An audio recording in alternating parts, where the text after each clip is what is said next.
Boa tarde, sejam muito bem-vindos ao primeiro episódio dos Diálogos CONEDI, um webinar organizado pelo Congresso Nacional dos Estudantes de Direito, CONEDI, que trará a você, estudante, a perspectiva jurídica de assuntos de relevância nacional e internacional.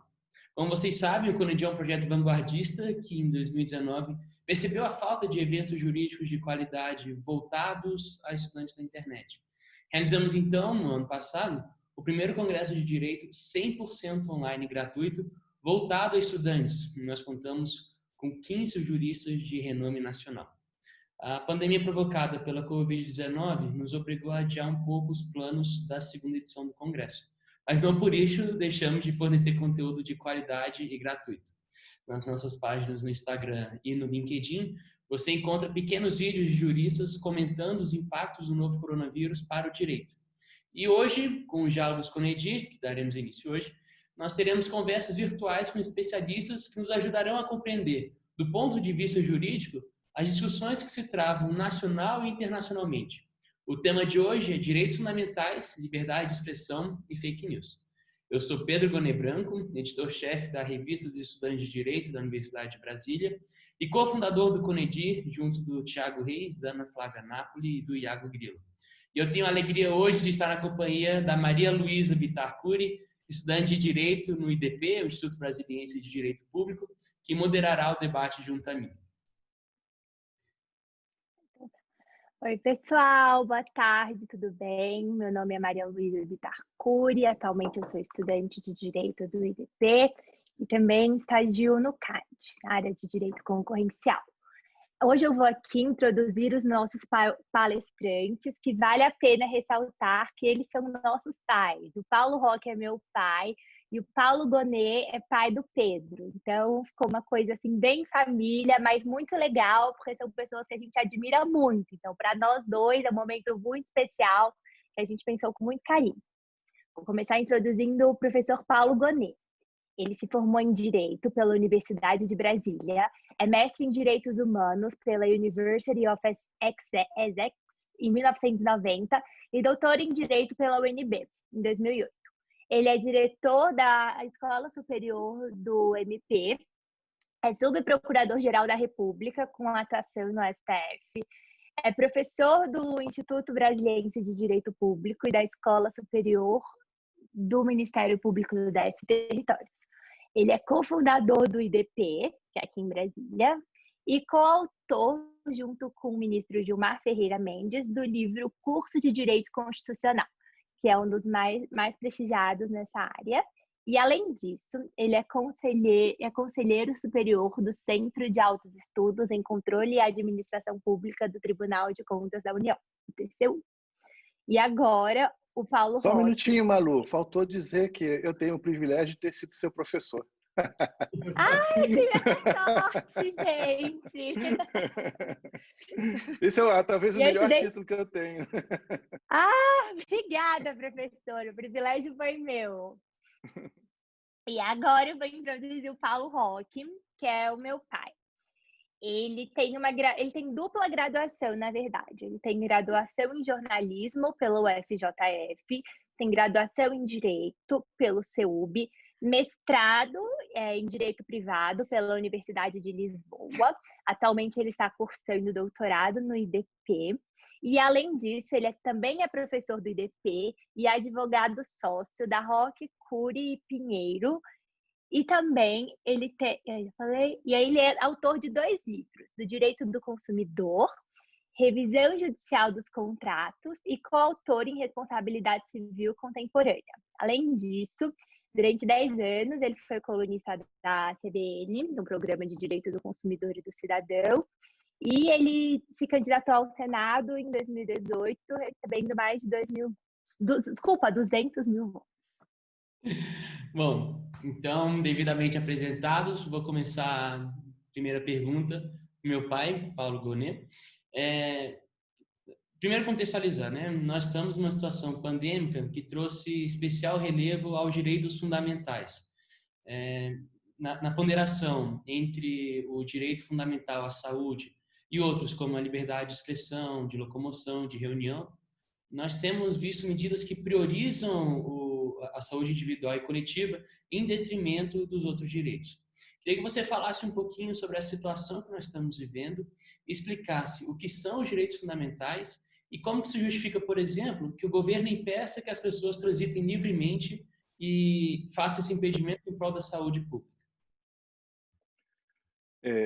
Pedro, em primeiro lugar, muito obrigado pelo convite que vocês fizeram aqui de participar desse Conedir familiar, né? E é uma alegria colaborar com a atividade dos estudantes. Esse não é o primeiro Conedir que acontece e eu tenho certeza que vai ser tão bem sucedido quanto os outros, apesar dos desafios da pandemia. Isso por uma coisa, porque apesar da pandemia, a liberdade de expressão ainda não ficou totalmente inviabilizada, né? O que já remete ao nosso tema. Mas antes de entrar no tema, Paulo, querido, Paulo Roque, querido, meu irmão, que alegria estarmos juntos aqui também conversando. E Malu, um beijo do seu tio aqui. Mas voltando aqui ao nosso tema, nós temos na Constituição diversos direitos fundamentais. E esses direitos fundamentais têm todos um status constitucional. Entre esses direitos fundamentais, não são apenas aqueles do artigo 5º, nós temos também direitos sociais, que no caso da Constituição brasileira não foram dispostos de uma forma estruturalmente diferente como acontece em Portugal. São direitos fundamentais com pretensão também de plena aplicabilidade. Então, nós temos direito de ir e vir, direito de liberdade de expressão, a liberdade de busca de informação, tudo isso assegurado como direito fundamental. Temos também a liberdade de reunião, a liberdade de participação de cultos religiosos, tudo isso assegurado no diploma máximo do ordenamento jurídico. Mas também o diploma máximo do ordenamento jurídico prevê o direito à saúde como um direito fundamental, que se traduz também num dever de ação dos poderes públicos, um dever de proteção. Quando se fala em direito à saúde, nós não estamos nos referindo apenas a uma proibição de o Estado assumir um comportamento que seja nocivo a esse bem jurídico. Nós temos também que considerar que os direitos fundamentais eles têm uma dupla face. Por um lado, eles asseguram um direito subjetivo do indivíduo em face dos poderes públicos, na maior parte das vezes, e também determinam que o poder público assuma uma determinada postura em proteção desses valores que são acolhidos nas normas de direitos fundamentais. Então, o Estado os poderes públicos eles têm que não só não atingir os valores, os bens jurídicos protegidos pelas normas de direitos fundamentais, como também eles têm que fomentar esses direitos e protegê-los. Agora, se a gente for reparar, a nossa Constituição é pródiga em enumeração de direitos fundamentais, e isso não é uma peculiaridade nossa. Em todos os sistemas constitucionais modernos, é costumeiro extrair um número expressivo de direitos fundamentais, mesmo que não estejam explicitamente previstos no diploma constitucional. Mas o que isso traz de relevante para a gente? É que muitas vezes esses direitos fundamentais entram em atrito entre si. Um se coloca em linha de choque com o outro dentro de uma determinada situação. Como que se resolve esse choque? Não dá para resolver da forma como a gente soluciona casos de conflito entre regras, em que uma regra vai prevalecer sobre a outra segundo o critério da hierarquia ou da especialidade ou o critério cronológico. Isso não funciona para esses direitos fundamentais que têm uma índole de princípios. Então, como é que a gente resolve quando, por exemplo, nós temos uma pretensão para sair às ruas, para encontrar com as pessoas, o Paulo conhece muito bem a liberdade de iniciativa econômica, por exemplo, para abrir um restaurante, para abrir um cinema, e, ao mesmo tudo isso, atividades que, em princípio, estão previstas na Constituição, mas, por outro lado, nós temos uma situação de pandemia em que o Estado tem que atuar para proteger a saúde. E o meio que ele tem para atuar para proteger a saúde é justamente de impedir que essas atividades aconteçam. Então, aqui nós temos tipicamente uma situação de choque entre direitos fundamentais, ou o choque entre princípios constitucionais. Como é que se resolve isso? Não existe um critério pré-estabelecido na Constituição para resolver esses conflitos, esses atritos. E esse é o grande drama do jurista. Se existisse isso, provavelmente nós não precisaríamos estar aqui conversando, né? A gente colocaria os dados no computador e rapidamente estaríamos com uma solução. Porque se houvesse uma norma acima das próprias normas da Constituição para resolver o conflito entre pretensões decorrentes de normas da Constituição, não haveria o problema, não haveria maior desafio para o jurista. Acontece que não existe essa sobrenorma que diga como que nós vamos ponderar esses valores quando eles estão em atrito. Daí haver tantas soluções, às vezes, distintas para um mesmo problema. O que nós podemos exigir é que, pelo menos, as soluções sejam fundamentadas. E fundamentadas de um modo que se possa dizer que o juiz, se é chamado para resolver esse conflito entre princípios, que o juiz ele possa expor, do ponto de vista técnico, o seu modo de enfrentar o problema, de tal sorte que ele possa presumir que qualquer pessoa razoável admitiria aquela solução que ele está tendo. Então, no caso da ponderação de direitos fundamentais, especialmente de princípios, o que vai ser importantíssimo vai ser a fundamentação, né? E essa fundamentação tem que levar em conta o seguinte: não se pode aniquilar um direito fundamental em favor de um outro, de um modo geral.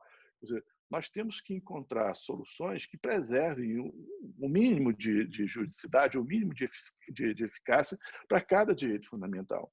E sempre que for possível fazer uma composição entre esses direitos fundamentais em atrito, de forma a que aquele que vai ser mais sacrificado não seja mais sacrificado do que o indispensável, essa tem que ser a solução a ser adotada.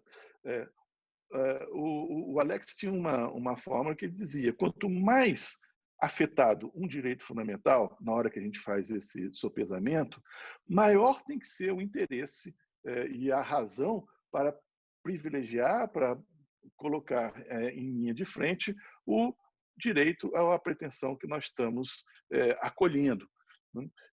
Então, se, por exemplo, nós estamos numa situação de gripe comum, não faz sentido que se admita que, em nome da proteção do direito à saúde, a gente diga todo mundo que está com gripe não vai mais poder sair da sua casa. E dentro da sua casa também tem que ficar em isolamento com relação ao resto dos familiares.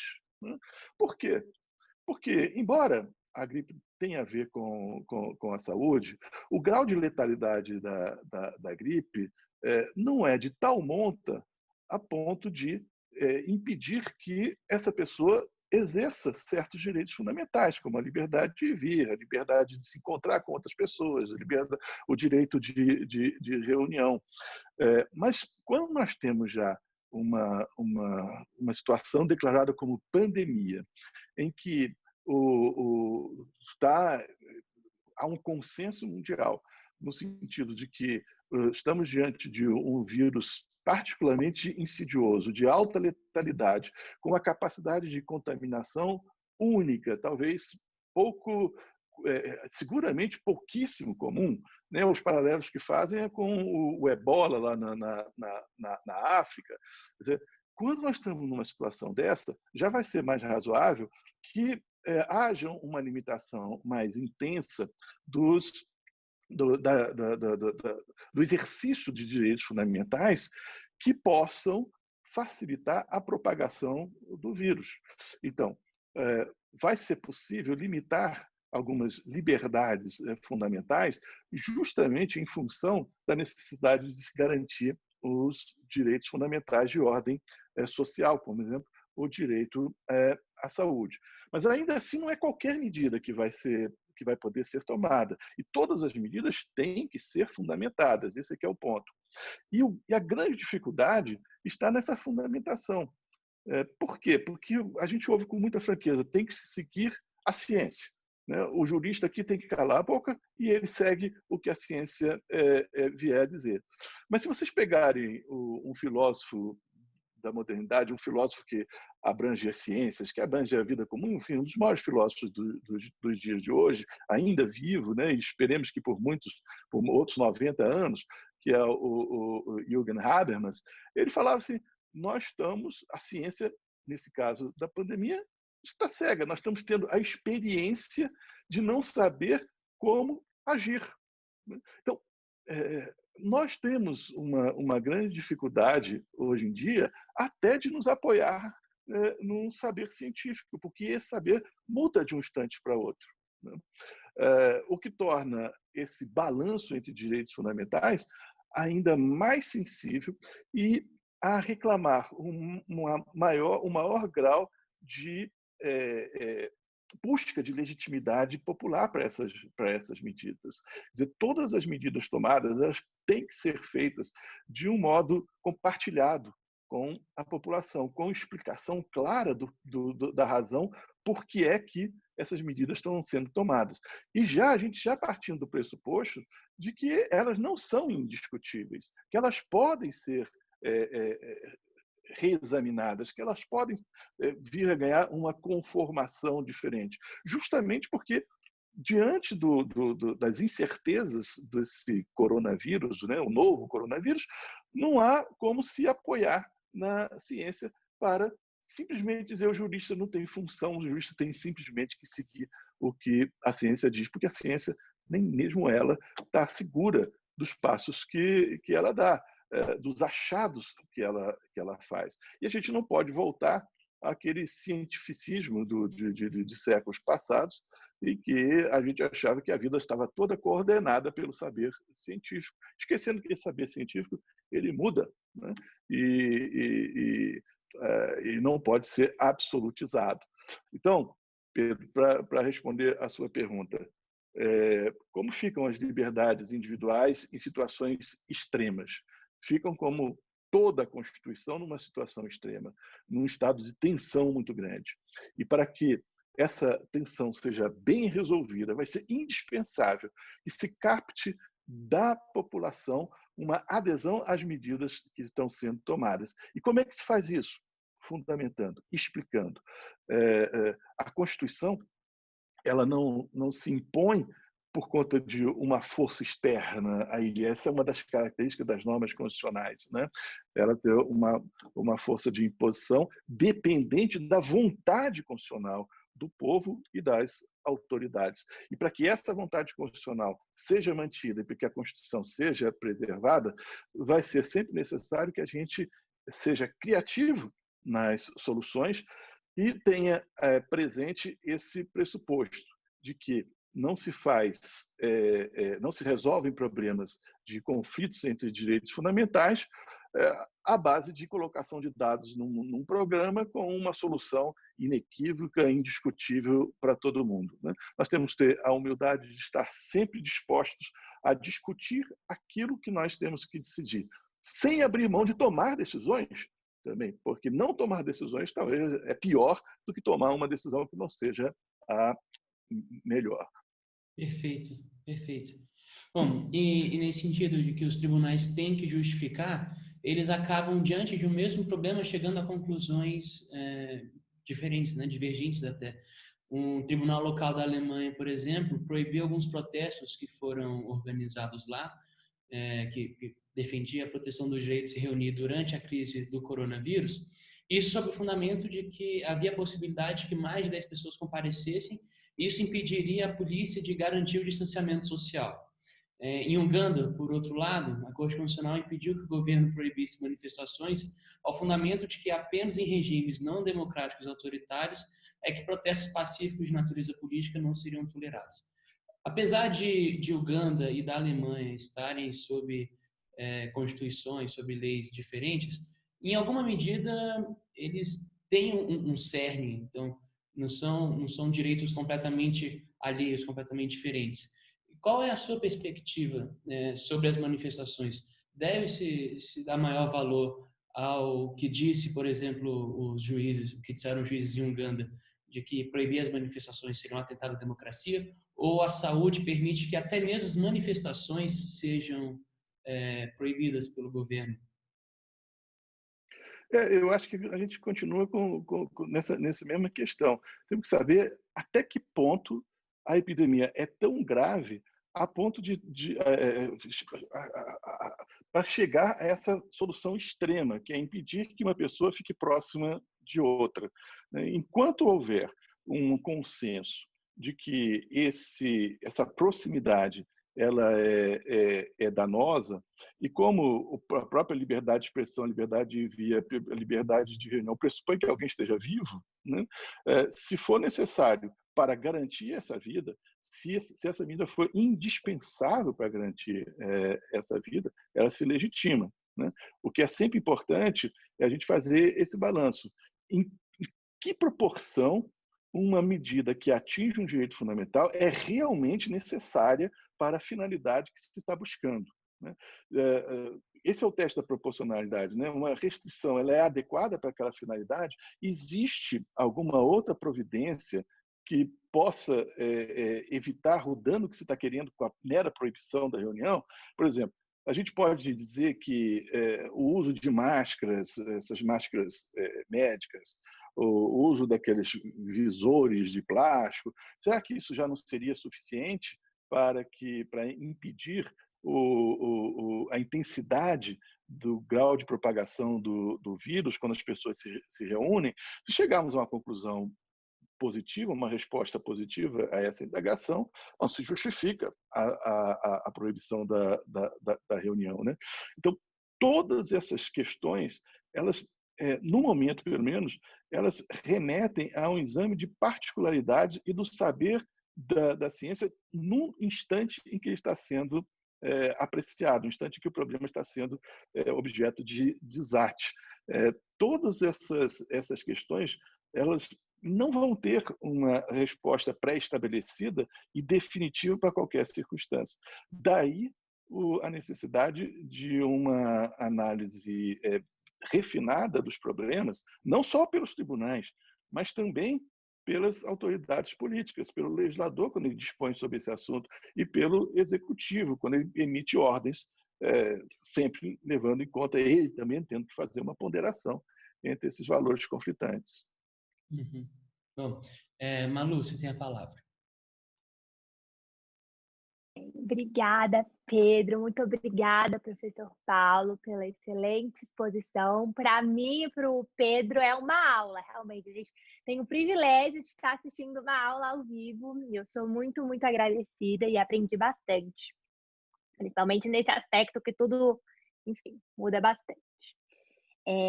Professor Paulo Roque, eu gostaria de fazer uma pergunta para você sobre a liberdade de expressão nas redes sociais. Nós que acompanhamos as redes sociais temos visto que o ódio nunca esteve tão público e que as redes sociais parece que é o ambiente propício para ele se manifestar. Tem muitas polarizações de uma opinião A, opinião B, e uma coisa que eu até debati muito com o Pedro é a cultura do cancelamento, que você expõe a sua opinião na rede social e aí tem um novo termo que chama cancelar. O que é? A pessoa os usuários da rede te banem, porque você fala uma coisa que eles não concordam. Enfim, sobre isso, eu gostaria de saber que esse direito à liberdade de expressão, ele diz respeito não somente às manifestações físicas, mas cada vez mais às manifestações virtuais. Quais os limites dessas manifestações nas redes sociais? Em que medida o cidadão, enquanto consumidor, pode se valer das mídias sociais para exprimir sua opinião? E que cautela? Qual a sua opinião sobre isso? O que você pensa? Muito obrigado, minha filha, por esse convite, ao Pedro, né? Muito bom ouvir aí também sua exposição. Como diz o Paulo Gonet, é o Conedi familiar, né? Estamos em família. E que bom em família tratando de um assunto tão relevante, vendo essa juventude aprendendo e se preparando aí para assumir nossos lugares, não é, Paulo? Isso que é o bonito de tudo. Eu acabei também de ter uma aula contigo agora, essa explicação magnífica sobre os limites, sobre a ponderação, as dificuldades que você tem diante de choque de princípios, né? Como resolver esses choques em circunstâncias. É preciso sempre um juízo de ponderação e para evitar a arbitrariedade, não é isso? Então, exatamente para que as soluções sejam as mais harmônicas possíveis. Agora, nessa questão da liberdade de expressão na rede, a rede por excelência, é um espaço de livre expressão das ideias, dos valores. A internet, ela fez algo que o mundo todo queria há muito tempo e não conseguia, que é democratizar a informação. Hoje, aquilo que antes você tinha que pesquisar uma biblioteca inteira para saber sobre o tema, sobre um determinado assunto, hoje, com uma googada, você já ganha um tempo enorme. Não aprofunda, é verdade, mas você já ganha tempo de pesquisa, já consegue se situar no tempo. Isso todos nós fazemos hoje em dia. Ela permitiu uma maior conectividade de pessoas. Ela permitiu essa liberdade, essa livre circulação de ideias, para que alguém que está lá na Alemanha saiba a ideia que nós estamos defendendo aqui, igual o Pedro acabou de citar o julgado da Alemanha, o tribunal, seguramente, isso circulou pela rede. E ele já está sabendo aqui com muito mais rapidez. Então, a internet é, antes de tudo, um espaço democrático de livre circulação de ideias e valores. Esse é o espaço que toda democracia tem que manter. Não é apenas uma questão de uma empresa privada que explora a internet. Aí é um interesse público na livre circulação de ideias. Mas, ao mesmo tempo que a internet ela nos dá tudo isso, ela também apresenta problemas.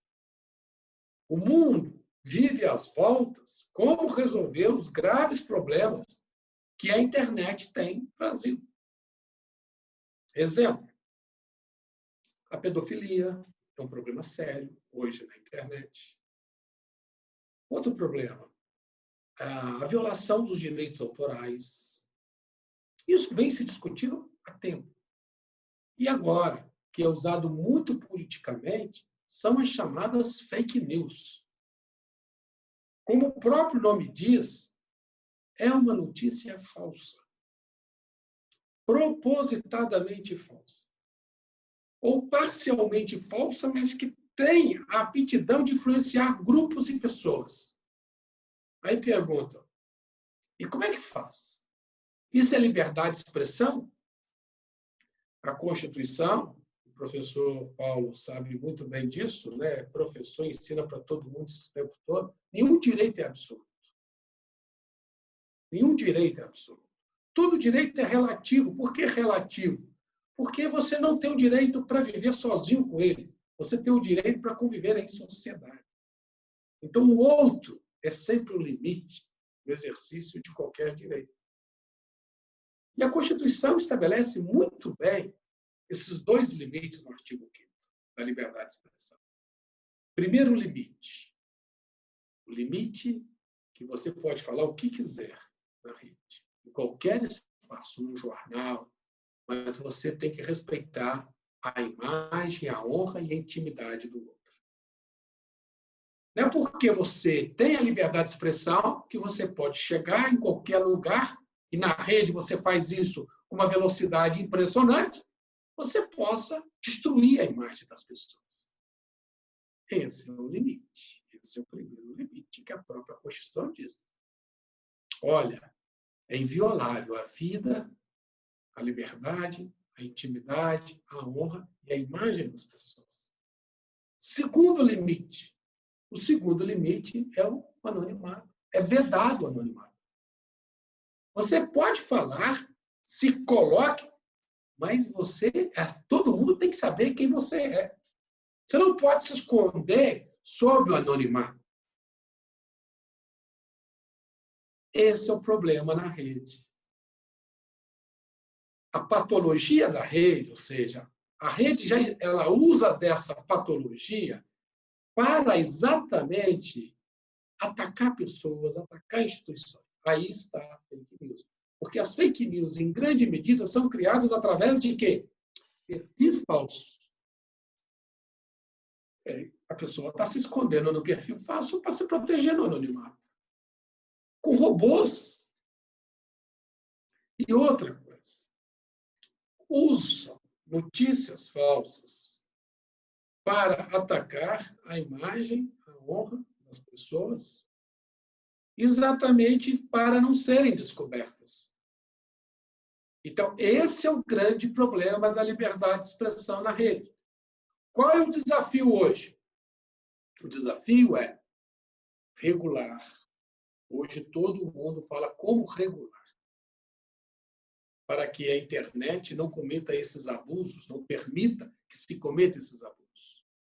Mas a regulação tem um limite, que a própria Constituição diz. É proibida a censura.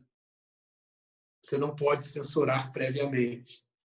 Então, veja que mesmo quando a pessoa te ataca, é muito raro o juiz mandar previamente, sabendo mesmo que aquela pessoa vai te atacar injustamente, que o juiz diga, não dê entrevista, não fale. Fala para depois processar. Porque o contrário seria a censura prévia. Então, hoje é o desafio na rede. Como você permitir essa livre circulação de ideias, combater o fake news e cumprir o mandado constitucional que é proibida a censura. Esse é o desafio.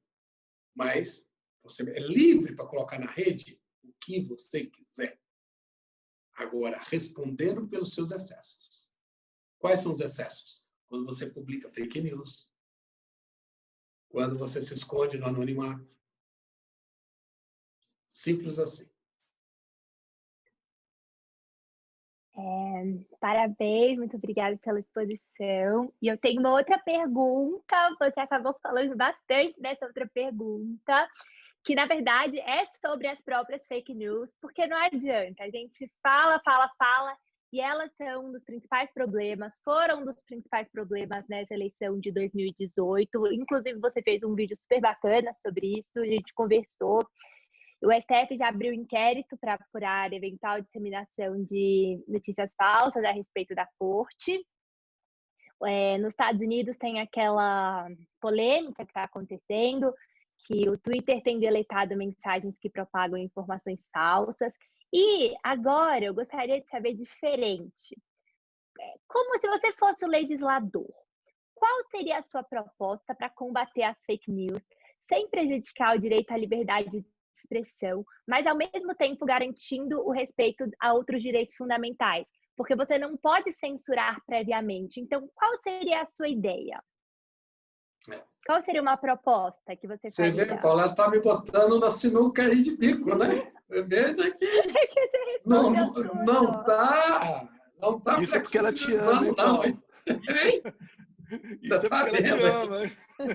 Está vendo? Está me colocando contra a parede, né? Você, se fosse o legislador, como é que você resolveria? Depois você puxa a orelha dela. Puxa a orelha, isso não estava combinado. Mas é a prova. Mas é porque você já tinha falado. Agora, deixa eu dizer uma coisa. Eu aprovo, Paulo, que nesse CONEDIR não existe censura à liberdade de expressão. Agora, deixa eu dizer uma coisa. Primeiro, eu tenho algumas restrições ao projeto da fake news que está no Congresso Nacional sendo debatido. Certo? porque ele está acertando no que ele enxerga, que é fake news, ele está atirando nisso e está, na verdade, atingindo outro alvo, que é a liberdade de expressão. Eu vou explicar isso melhor. Com relação ao inquérito da fake news, que você colocou que está no Supremo, eu, particularmente, já expus minha opinião desde o ano passado. Entendo que esse inquérito, o âmbito dele seria da Procuradoria-Geral da República, ele não poderia ter nascido no Supremo, mas isso é uma opinião que eu compartilho junto também com outros criminalistas.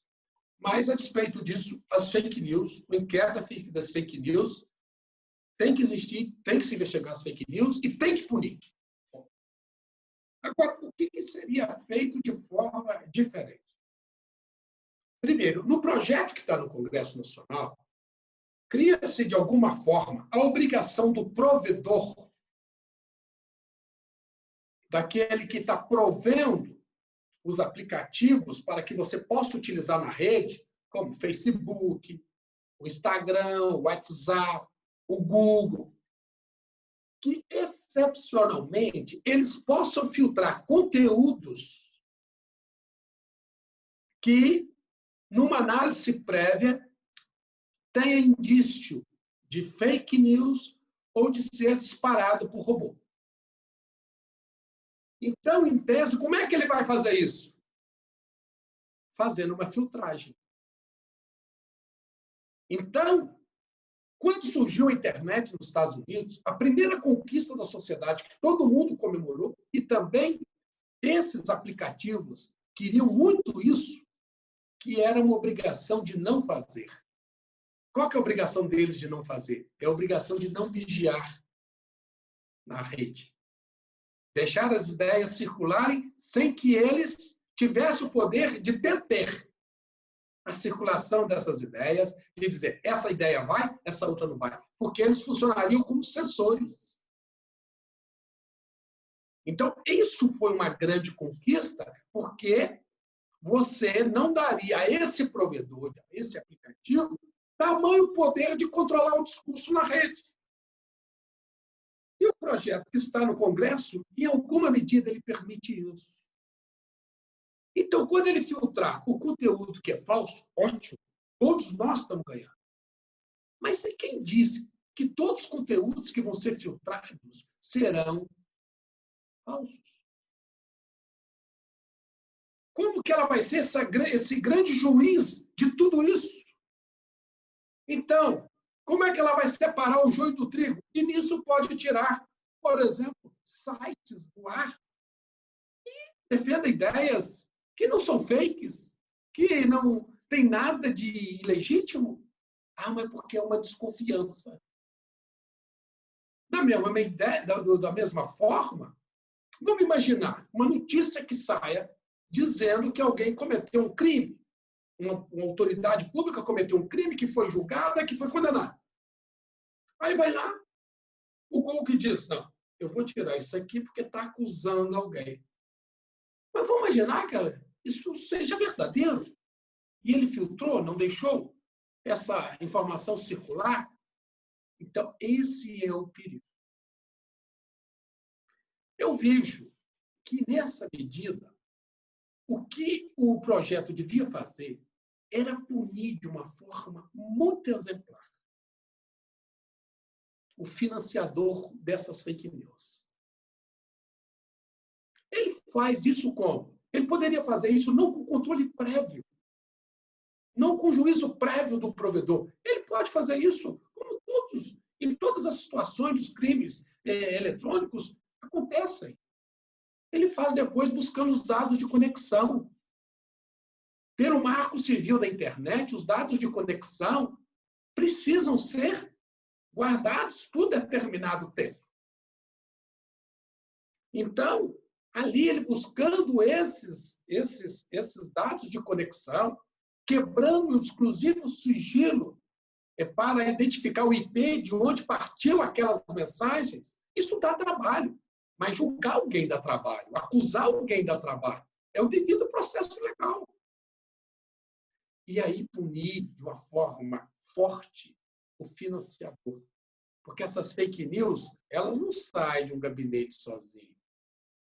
Elas são disparadas em massa, com um propósito muito claro. Vocês podem observar que essas fake news ela tem duas características, todas fake news.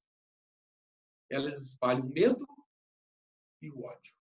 Observe, pega uma fake news aí. Ela tem essas duas características. Isso não é tirado de alguém, de um estudante, de uma faculdade no gabinete dele sozinho na biblioteca, não. Isso é muito bem pensado. Isso é para atingir instituições, isso é para atingir pessoas, isso é para mexer no discurso político. Então, o que está acontecendo no projeto? A intenção dos senadores, ótima. Tem que realmente combater as fake news. Mas eles estão mexendo, dando muito poder a quem?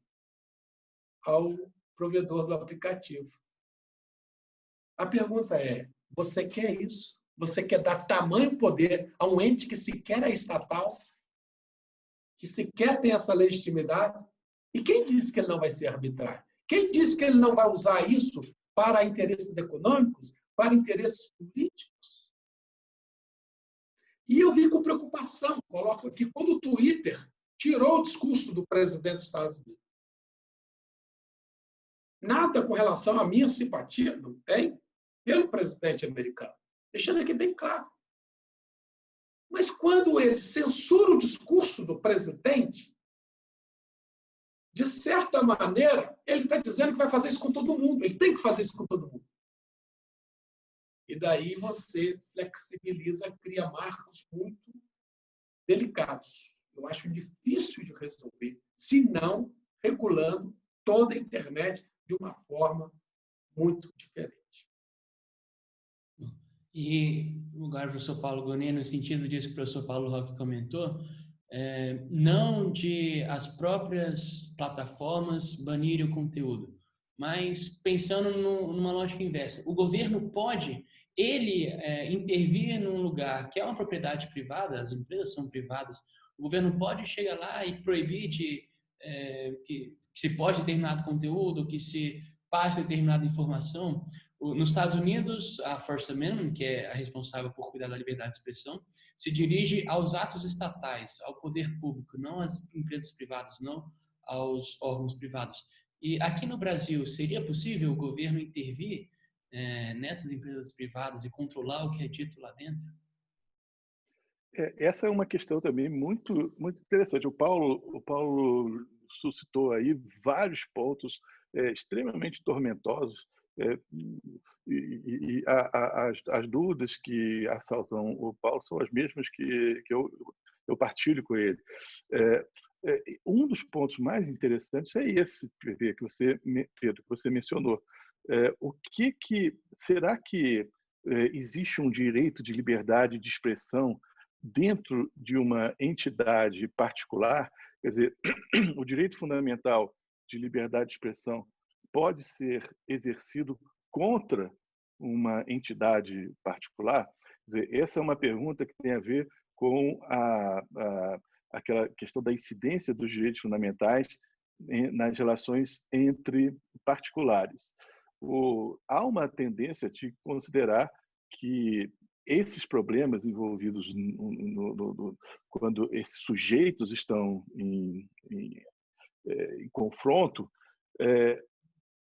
esses problemas exigem um requinte argumentativo de enfoque mais acentuada.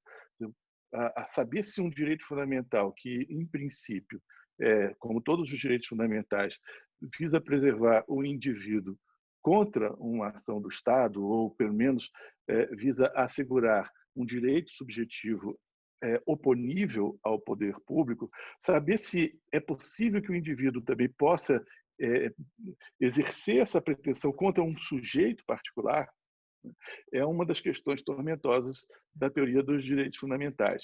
A tendência é considerar que, em certas circunstâncias, é possível invocar os direitos fundamentais nessas relações entre particulares.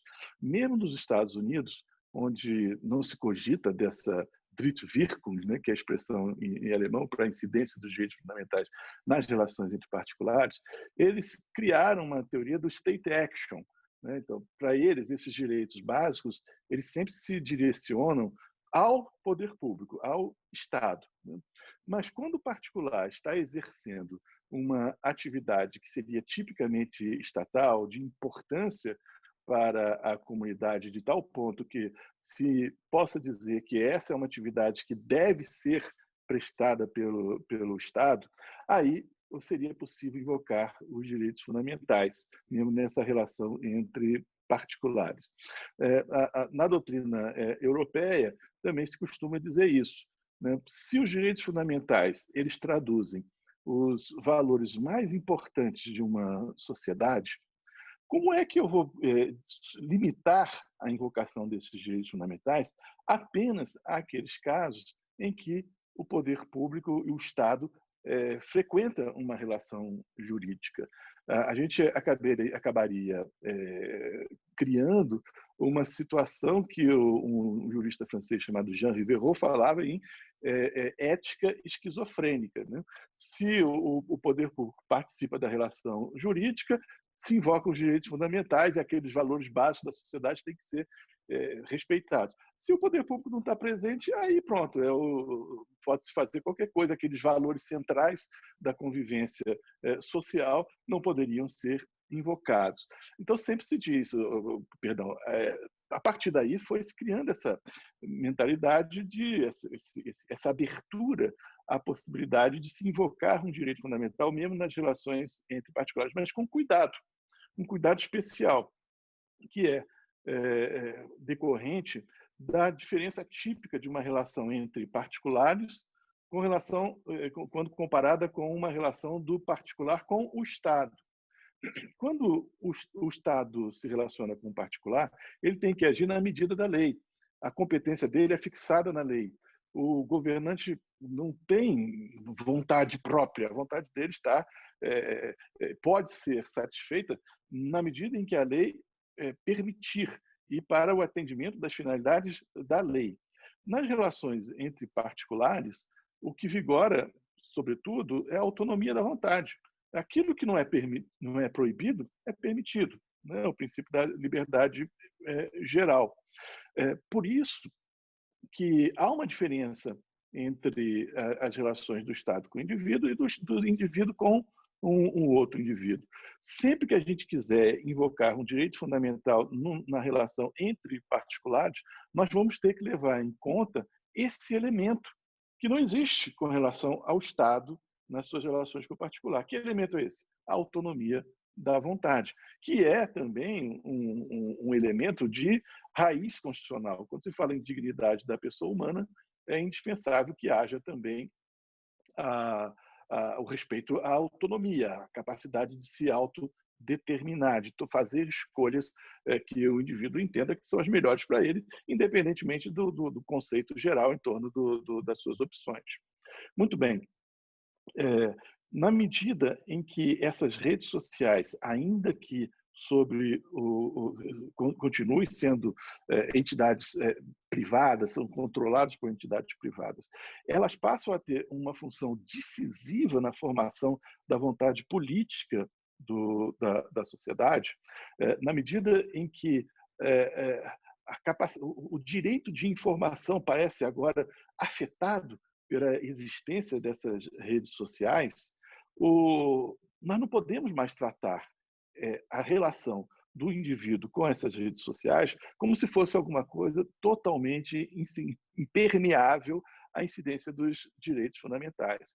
Então, a liberdade de expressão não pode mais ser vista como algo estranho às relações do indivíduo com as companhias que promovem, que são as proprietárias dessas redes sociais.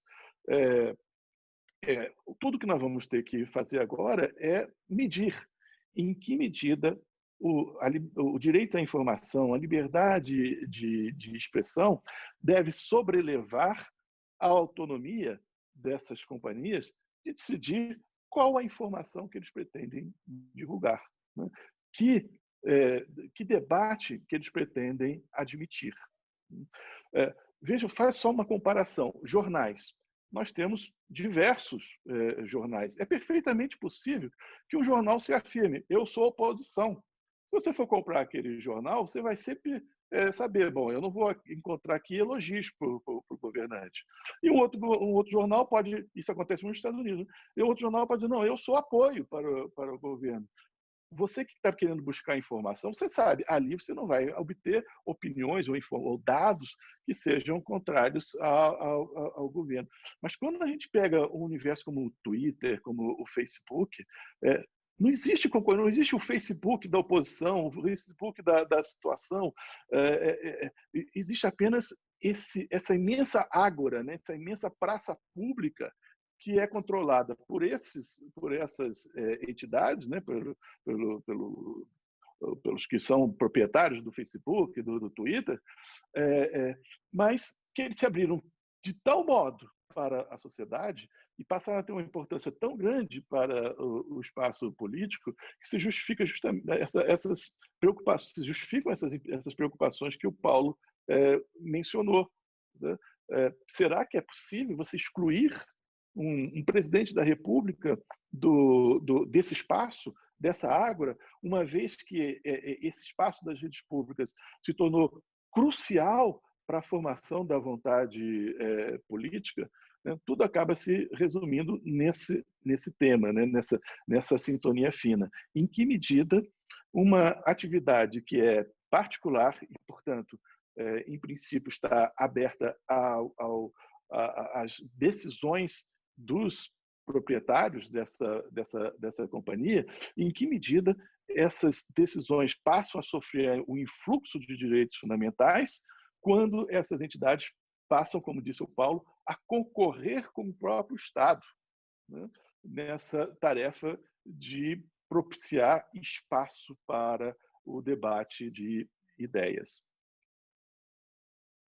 Você vê que eu não tenho muita solução, né? Eu tenho mais dúvidas, mas talvez alguns parâmetros, né, para a gente tentar discutir o assunto.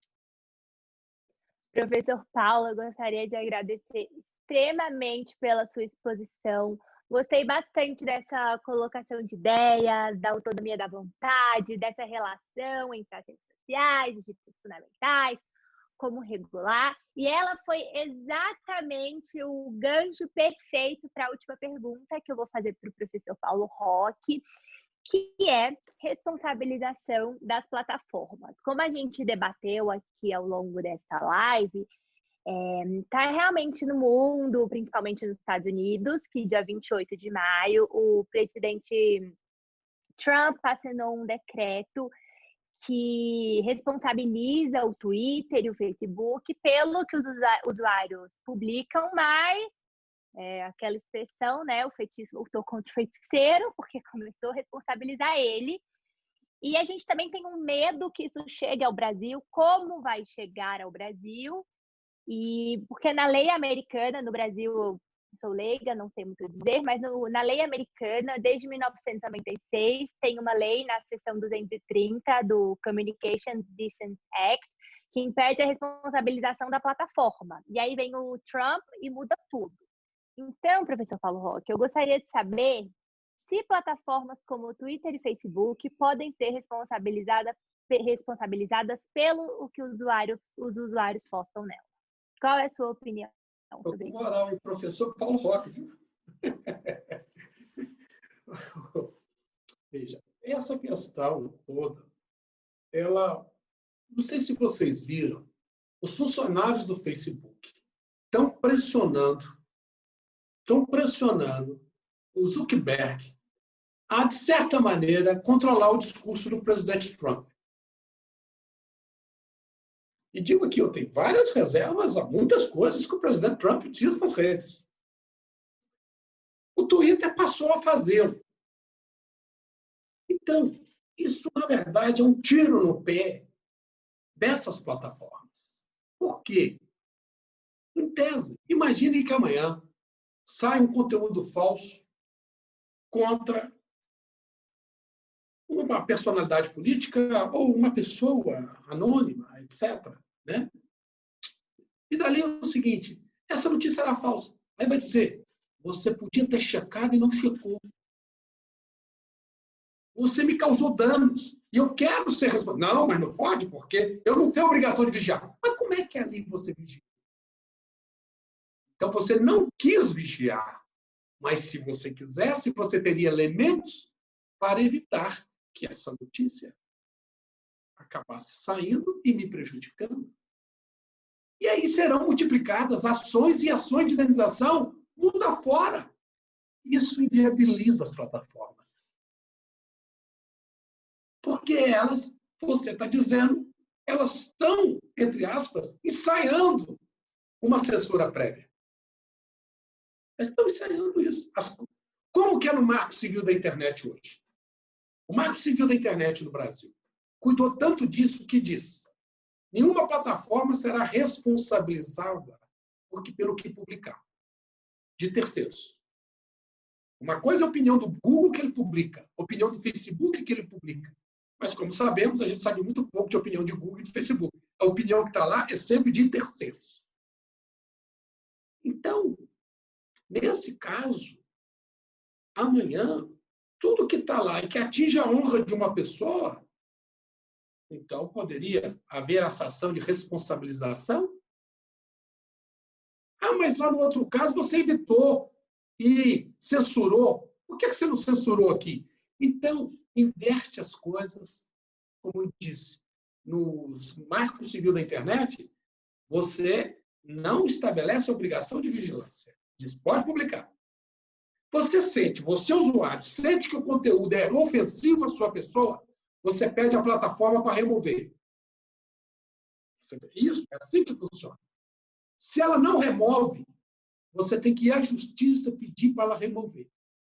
Se mesmo assim a justiça determina a remoção e ela não remove, aí ela responde.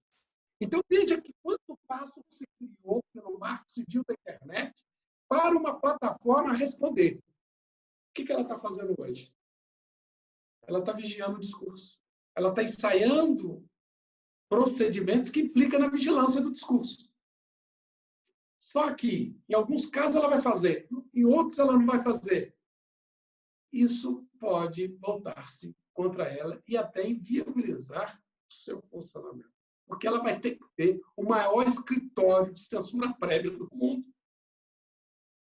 E isso não funciona. É nesse sentido que eu vejo a preocupação desse projeto que está no Congresso, embora muito bem intencionado, que realmente tem que ir atrás das fake news, tem que viabilizar formas de combater as fake news, o financiador, mas está atirando no lugar e acertando em outro.